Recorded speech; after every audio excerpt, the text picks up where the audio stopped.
Saúde em Dia. Oferecimento Indaiatuba Hospital. Instituto de Medicina de Alta Performance.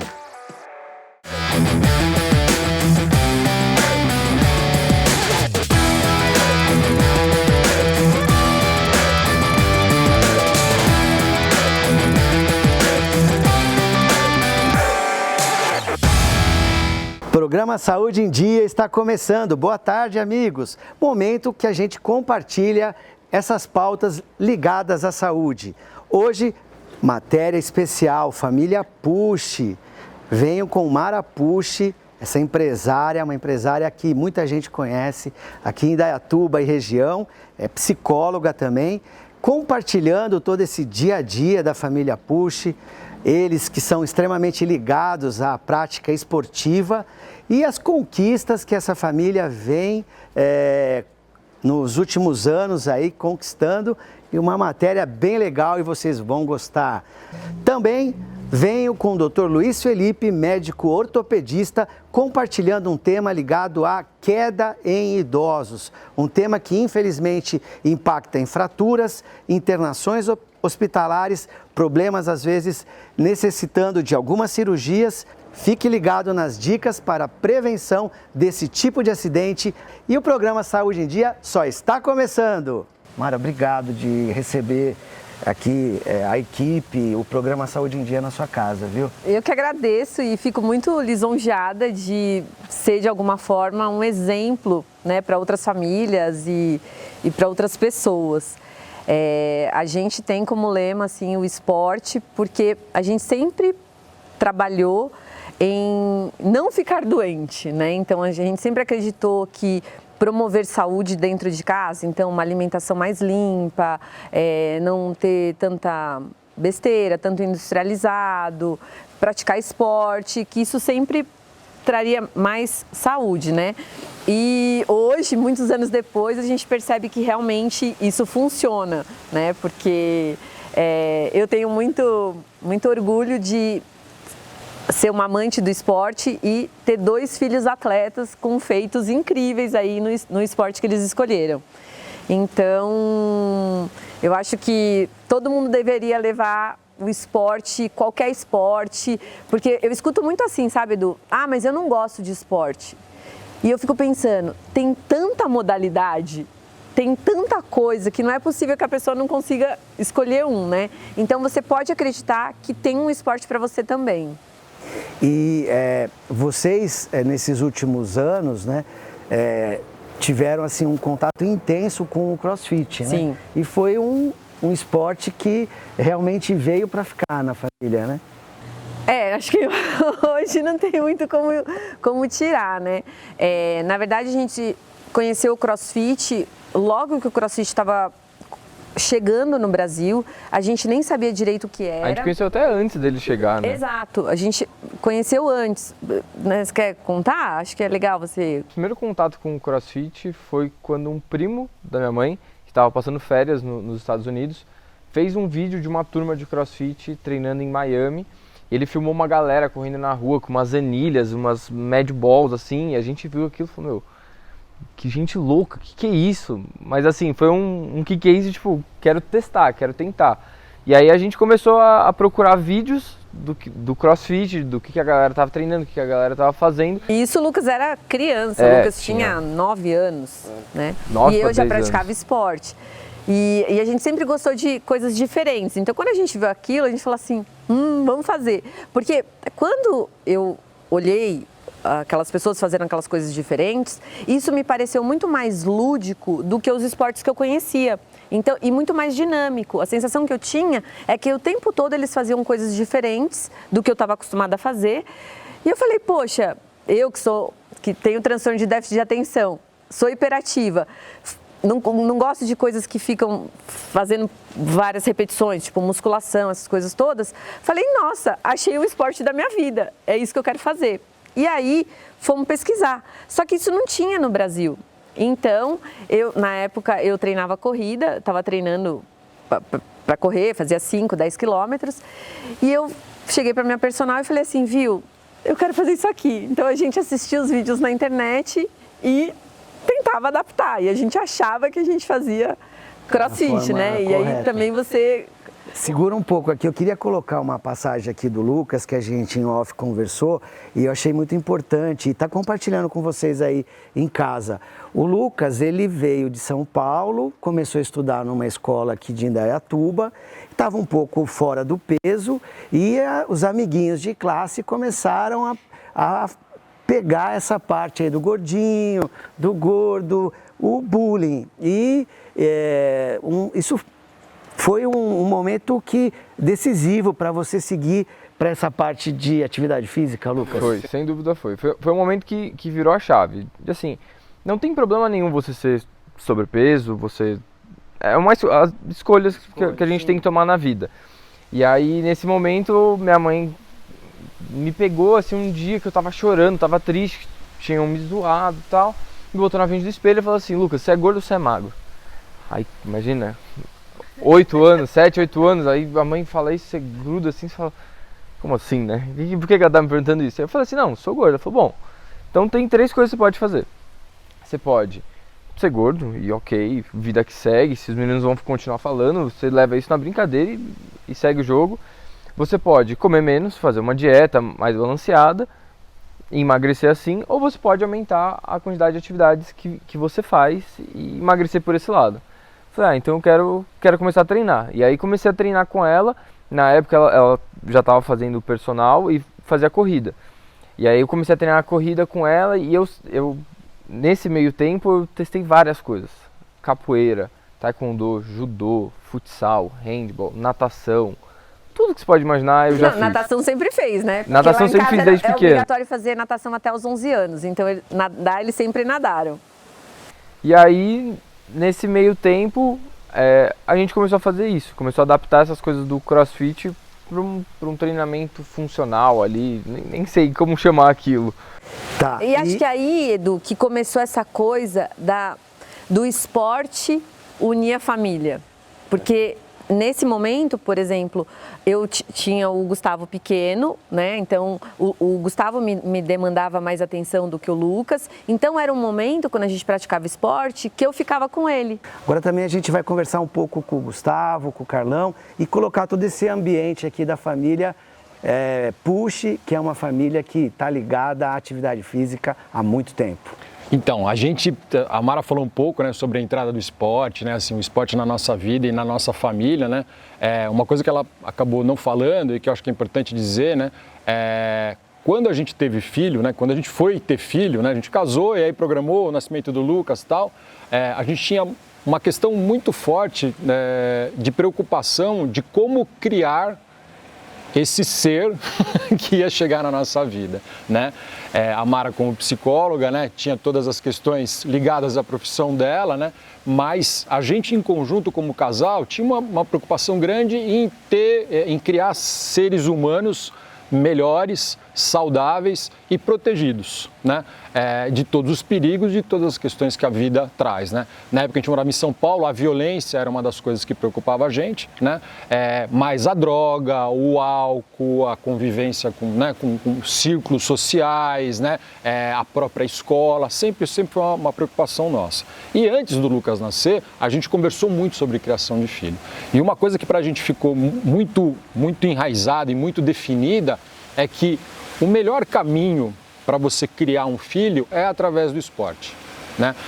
Porque assim, a disciplina que o esporte traz, o círculo social saudável que o esporte traz, né? Os amigos dos atletas são outros atletas, né? O Lucas falou em abrir mão de muita coisa, né? Você realmente abre mão, né? A vida de um atleta, a vida de um esportista, ele tem que abrir mão, né? Não dá para o cara ser um atleta e beber todo dia, né? Ele pode beber sua cervejinha no final de semana, tal, mas não dá para o cara sair de balada de segunda a segunda, ele não consegue ser um atleta, né? E por consequência, o grupo de amigos dele está na mesma vibe, né? Ele vai andar com pessoas que também estão nessa mesma vibração e nessa mesma pegada, né? O esporte, além de proteger a saúde, de criar, né, um ser humano mais saudável e mais protegido das doenças, ele cria um ser humano melhor, né? Então isso tudo protege ele, afasta ele das drogas, afasta ele do álcool, afasta ele da violência, né? É um cara que vai ter uma vida dentro de uma ordem, de uma regra, né, praticar um esporte requer que você obedeça às normas e às regras daquela modalidade, né? Então acho que isso também é importante, aprende que existem leis, né? Existem limites, eu posso ir até lá, né? Aprendem a conquistar, aprendem a perder, que também é um grande aprendizado que o esporte traz. Não é só de vitória que se faz um campeão, pelo contrário. A frustração de ganhar, a frustração de perder, né? O prazer de ganhar, mostra para o cara o caminho que ele vai ter na vida dele, né? Então, eu acho que o esporte na nossa família teve essa função, né? É um direcionador para a criação dos meninos, né?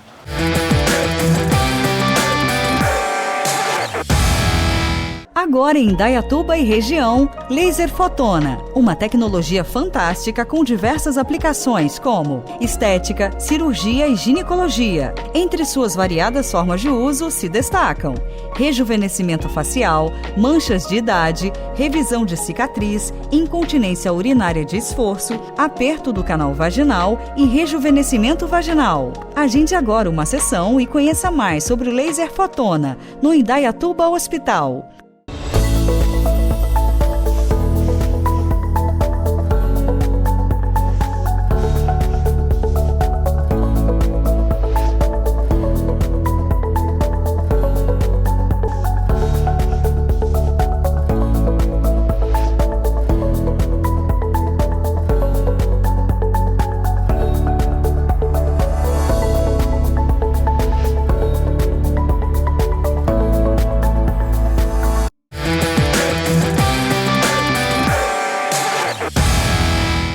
E na sua família você também tinha esse estímulo?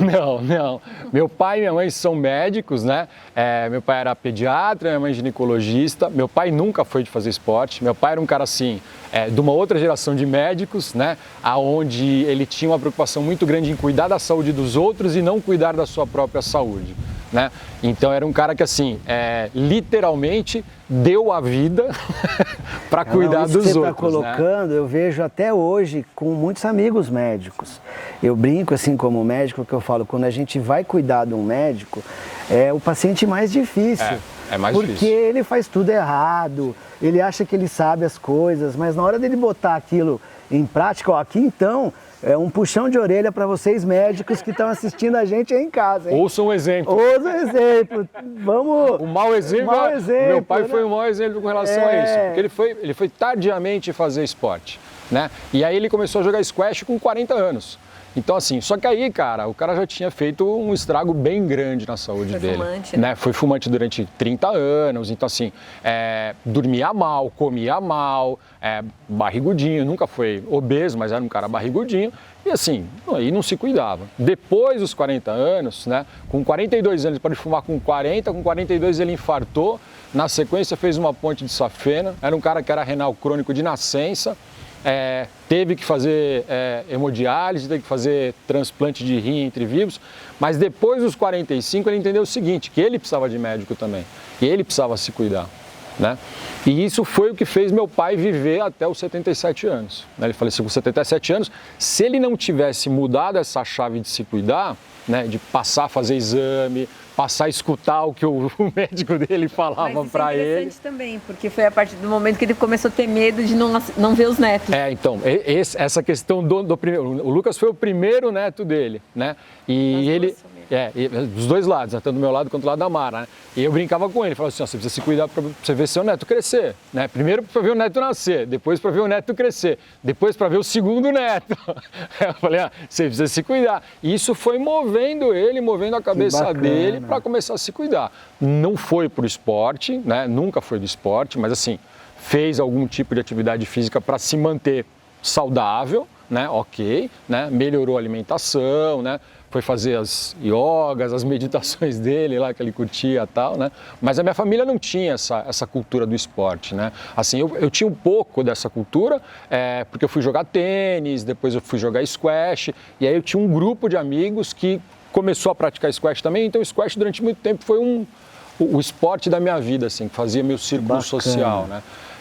O CrossFit entrou depois, né? Assim, Porque chegou uma hora também que eu não fazia Mas somos uma esporte. geração que o esporte não era uma cultura, não era uma coisa comum, as pessoas não faziam esporte. As pessoas têm muita preocupação em criar filhos, como criar filhos, ter dicas de como criar filhos, né? Então, a primeira coisa, assim, criar filho dá trabalho, né? É uma coisa, assim, que exige que os pais abram mão do seu tempo e se dediquem aos filhos, né? Não tem nada fácil, né? Como diz o americano, não tem almoço de graça, né?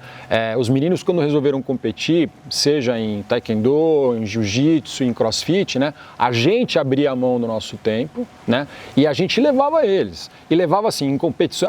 Pai, eu quero competir em, em Águas de Lindóia no domingo à tarde. Cara, vamos. A gente ia a família inteira, né? Então assim, quando o Lucas competia, o Gustavo ia para prestigiar. A gente vai. A gente vai, até hoje. Isso, a gente até vai, hoje. até hoje. Né? Então assim, é o...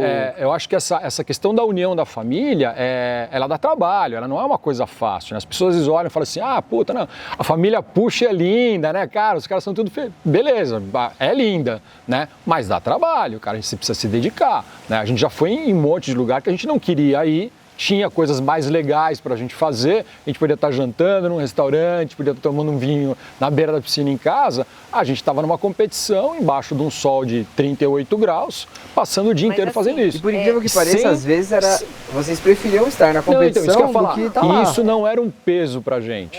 Isso nunca foi um peso pra gente. Isso pra gente sempre foi um prazer. Poder acompanhar os nossos filhos é uma coisa legal, a gente sempre quis... por exemplo, o Lucas ia competir, os 4 querem ir.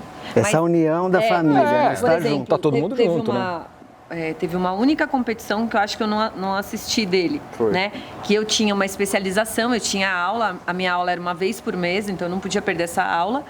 E foi o Carlos e o Lucas. Era em São José dos Campos, né? Ela estava em especialização em São Paulo, a competição era em São José dos Campos, que era impossível ela ir. Eu não estava presente, mas toda a prova que ele ia competir, o Carlos mandava um FaceTime para mim e eu assistia ali da minha aula. Ao vivo. Então, o estar presente, não necessariamente a sua presença lá, mas você estar de alguma forma com os seus filhos.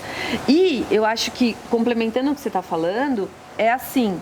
Abrace os sonhos dos seus filhos, porque às vezes é muito fácil você abraçar um sonho de entrar na medicina na USP, mas é difícil você abraçar um sonho dele querer, por exemplo, fazer teatro. Né? Eu sinto um pouco assim essa diferença de esse sonho é válido e esse sonho não é válido. Quem impôs essa regra? Porque às vezes, na verdade, o sonho não é dos pais, né? O sonho é do filho, né? E a gente tem que abraçar o sonho do filho. A pessoa vai escolher o que ela quer de trajetória, estrada e seguir aquele sonho com apoio perfeito, Mara. O Gustavo, por exemplo, ele sempre quis participar de Olimpíada de Matemática. E a gente sempre apoiou também, tanto quanto a gente apoia ele no CrossFit. Então a gente não... Eu acho que primeiro é você tirar essa adjetivação que a gente põe, essa qualificação. Não tem sonho maior, sonho menor. Não tem isso. É o desejo, né? Quando você vê... Eu vendo aqui o Lucas falando dele lá no Games, parecia um sonho. O olho dele brilhou igual brilhou quando estava lá. Então, isso é desejo.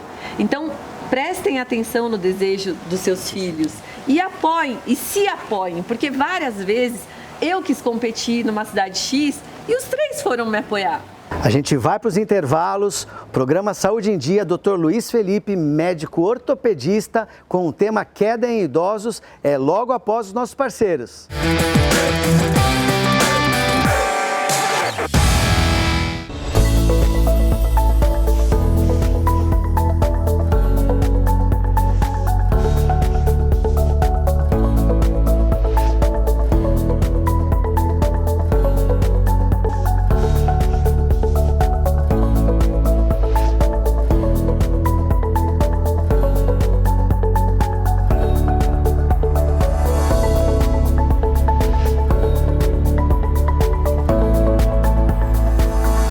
Indaiatuba Hospital é um dos hospitais mais modernos da nossa região. Com centro cirúrgico para internações seguindo todos os padrões de qualidade, está capacitado para realizar cirurgias como laparoscopia, hérnia, bariátrica, varizes, lipoescultura, próteses de mama, entre outras. O Indaiatuba Hospital oferece também mais de 20 especialidades, com mais de 50 médicos para consultas, exames e cirurgias. Conheça mais acessando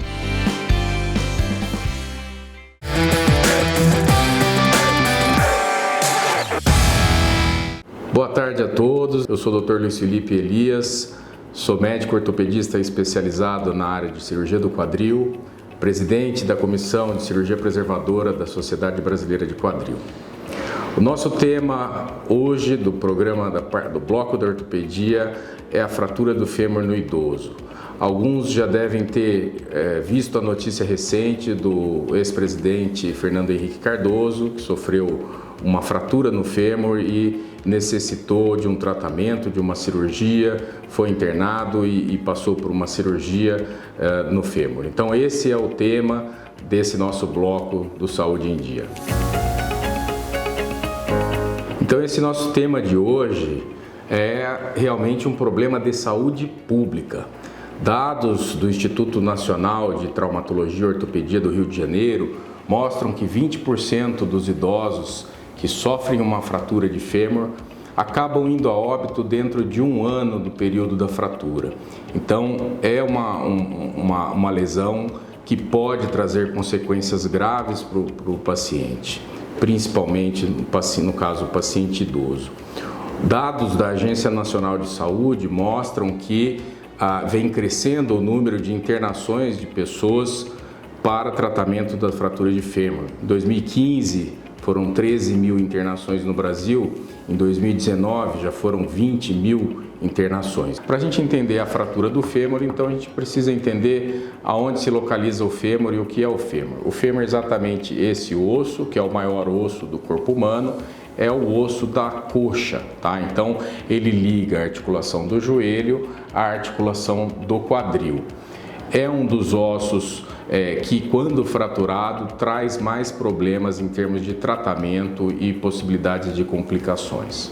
Então, por que o idoso cai mais? Por que ele está mais suscetível às fraturas? O idoso, ele tem um risco maior de uma baixa acuidade visual. Então, a visão do idoso já é mais deficitária em relação ao indivíduo jovem. Isso pode ser um fator que predispõe a quedas. Fora questões de equilíbrio, de reflexo mais lento, e isso tudo somado ainda à osteoporose, que é a perda da densidade do osso, a perda da força do osso, e aí com isso uma predisposição maior quando o indivíduo sofrer uma queda de ter uma fratura. E como fazer caso você ou algum familiar tenha uma queda e tenha uma suspeita de fratura do fêmur? Então, o transporte da pessoa até o hospital deve ser feito por indivíduos capacitados para isso. Normalmente, o transporte é feito por ambulância. Então, o familiar, a pessoa que estiver junto do idoso, deve acionar de pronto uma ambulância para que seja feito a remoção dessa pessoa para o hospital, seja identificado rapidamente a fratura e promovido o tratamento adequado, que na maioria das vezes é um tratamento cirúrgico, seja ele a fixação da fratura ou a substituição da parte fraturada por uma prótese. O importante é que o tratamento seja feito em um centro especializado, por médicos especializados e, de preferência, o mais rápido possível, dentro das condições clínicas da pessoa permitirem que o tratamento já seja realizado. Mas então, o ideal é que essas fraturas não ocorram, o ideal é que a gente atue na prevenção. Como evitar essas fraturas então? Começa pelo ambiente familiar, pelo ambiente doméstico. É muito importante tomar cuidado com o idoso, principalmente na locomoção dentro de casa, com alguns objetos dentro da casa que podem ocasionar tropeços e quedas. Então, animais domésticos, gato, cachorro, são frequentemente causas de tropeço e queda no idoso. Tapetes pela casa, então a casa da pessoa idosa, ela deve de preferência não ter tapetes, que são objetos que também podem ocasionar quedas. né, tapetes soltos principalmente. No banheiro, é um ambiente que ocorre muitas quedas, então o ideal é que no banheiro, dentro do box, você tenha uma barra de segurança para que a pessoa apoie. O ideal é que você tenha tapetes antiderrapantes nas áreas molhadas, como o próprio banheiro e outras áreas molhadas da casa. É importante que o idoso, quando ele levanta à noite para ir ao banheiro, por exemplo, que ele tenha já uma iluminação, um caminho mais iluminado, né? É importante que antes de se levantar, ele fique um tempo sentado na cama, para que evite quedas de pressão abruptas que podem ocasionar tonturas e quedas. Cuidados com calçados abertos, chinelos de dedo, chinelos que são instáveis, que podem sair do pé, também são perigosos. Então é ideal que o idoso use, na maioria do tempo, calçados fechados, calçados seguros para o pé. Bengalas para as pessoas que já têm alguma dificuldade de locomoção também muitas vezes evitam escorregões e evitam quedas. E fora do ambiente domiciliar, muito cuidado também durante o passeio em calçadas. A gente sabe que as calçadas da maioria das cidades tem falhas onde o idoso pode tropeçar e cair. No transporte público, por exemplo, o ônibus, então a pessoa deve esperar que o ônibus pare completamente antes de acessar o ônibus, também para evitar quedas. A gente ouve muitos pacientes falando que caíram na hora de entrar ou de sair do ônibus também. E além desses cuidados, a atividade física na terceira idade é fundamental. Obviamente ao longo da vida toda, mas na terceira idade ajuda muito na prevenção de quedas e fraturas. Então atividade física, inclusive atividade com carga, caminhada, musculação, são altamente recomendadas no paciente idoso. Promovem um ganho da massa muscular e da massa óssea. Exames médicos periódicos também são importantes na prevenção da osteoporose e, se for o caso, até no tratamento da osteoporose, com reposição de vitaminas, cálcio e tratamento medicamentoso. Então, pessoal, essas são as principais dicas para que vocês tentem aí prevenir essa lesão grave que é a fratura do fêmur no idoso. Uma boa tarde a todos e nos vemos no próximo sábado no Saúde em Dia. Futuramente iremos trazer mais matérias com os meninos, o Lucas, o Gustavo. Lembrando dos nossos canais, perdeu algum programa, quer compartilhar, rever, você corre lá no Instagram, no YouTube, WhatsApp e dessa forma a gente interage com vocês aí em casa. O programa termina por aqui, sábado que vem a gente tem um encontro marcado aqui na Record, 13h30 da tarde. Boa tarde, amigos!